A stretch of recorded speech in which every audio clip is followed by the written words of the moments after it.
You spend hundreds, maybe thousands, of dollars on a glowing rectangle of glass and silicon, trusting it with your bank details, your deepest secrets, and your alarming screen time stats.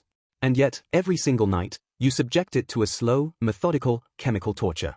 The very thing you do to keep it alive is exactly what is killing it from the inside out. You think you are doing it a favor. You aren't.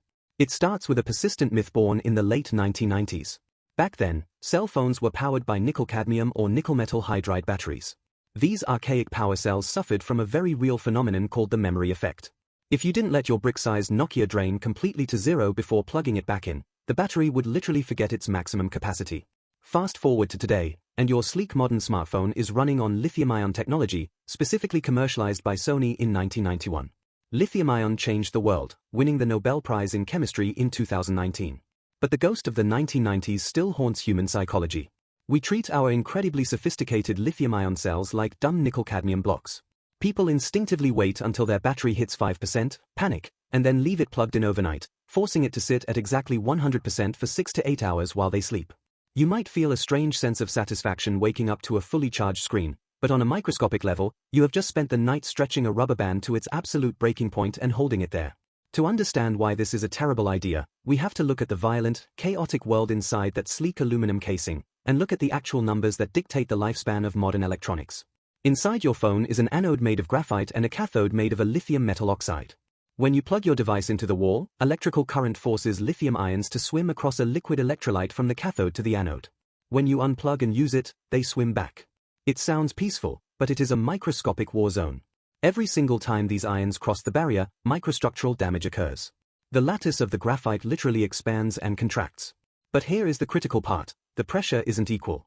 A battery's state of charge determines how much stress it is under. Let's look at the data from Battery University, a comprehensive educational resource backed by Cadex Electronics. According to their extensive testing, if you charge your lithium-ion battery to 100% every single cycle, it will last roughly 300 to 500 discharge cycles before its capacity drops below 80% of its original design. For the average user, that means your battery is functionally degraded in less than 2 years. However, if you restrict that charge to just 80%, the expected cycle life jumps dramatically to somewhere between 1,000 and 2,000 cycles. You are quadrupling the lifespan of the battery simply by not forcing those last few ions into an overcrowded graphite structure. When you leave your phone plugged in overnight, it hits 100% and then enters something called trickle charging. It drops to 99%, then your charger hits it with another surge of electricity to push it back to 100. Over and over again.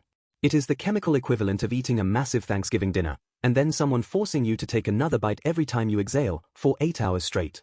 The heat generated by this process is another silent assassin. Lithium-ion batteries begin to suffer severe stress when exposed to temperatures above 30 degrees Celsius. Trickle charging keeps the battery warm, accelerating parasitic reactions in the electrolyte. It is slightly absurd that we have access to all this empirical data, yet we continue to destroy our hardware out of sheer habit. If you want to continue living in the dark ages of battery technology, by all means, keep doing what you are doing. But if you want to be slightly smarter than the average consumer, you might want to subscribe to this almost dead channel before you plug your phone in tonight. We have to stop treating 100% as a target and start treating it as a red line. So, what is the actual, scientifically optimized way to charge your phone? The data points to a very specific, slightly counterintuitive strategy: partial charging. You should treat your battery like a human stomach. It is happiest when it is neither completely empty nor completely stuffed. The golden zone for lithium-ion stability is keeping the charge between 20% and 80%. In this range, the internal resistance is at its lowest, and the chemical stress on the anode and cathode is minimized. If you want to get obsessively technical, some laboratory tests show that keeping a lithium-ion cell operating strictly between 65% and 75% could theoretically extend its life to over 9,000 cycles. But since nobody has the psychological fortitude to plug and unplug their phone every 15 minutes, the 20-80 rule is the practical gold standard. You should not keep your mobile constantly plugged in. Period. Doing so maximizes voltage stress. You should charge it in short, random bursts throughout the day. Plug it in while you take a shower. Plug it in during your morning commute. Give it 20 minutes here and 30 minutes there.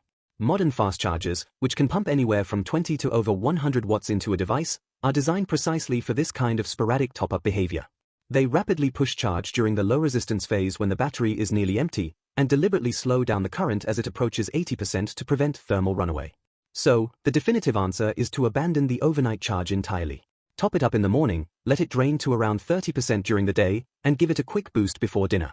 The irony is that the very companies selling you these devices know this perfectly well. Look closely at the software updates pushed by Apple and Samsung over the last few years. They have quietly introduced features like optimized battery charging, which deliberately cap your charge at 80% or use machine learning to delay the final 20% until just before you wake up. They are frantically writing code to save you from your own terrible habits. But here is one final, bizarre historical fact for you to chew on while you rethink your relationship with wall outlets. The father of the lithium-ion battery, John Goodenough, who co-invented the technology at the University of Oxford in the 1980s, didn't even use a cell phone. Despite winning a Nobel Prize for creating the power source that makes modern mobile communication possible, Goodenough famously preferred landlines and face-to-face conversations.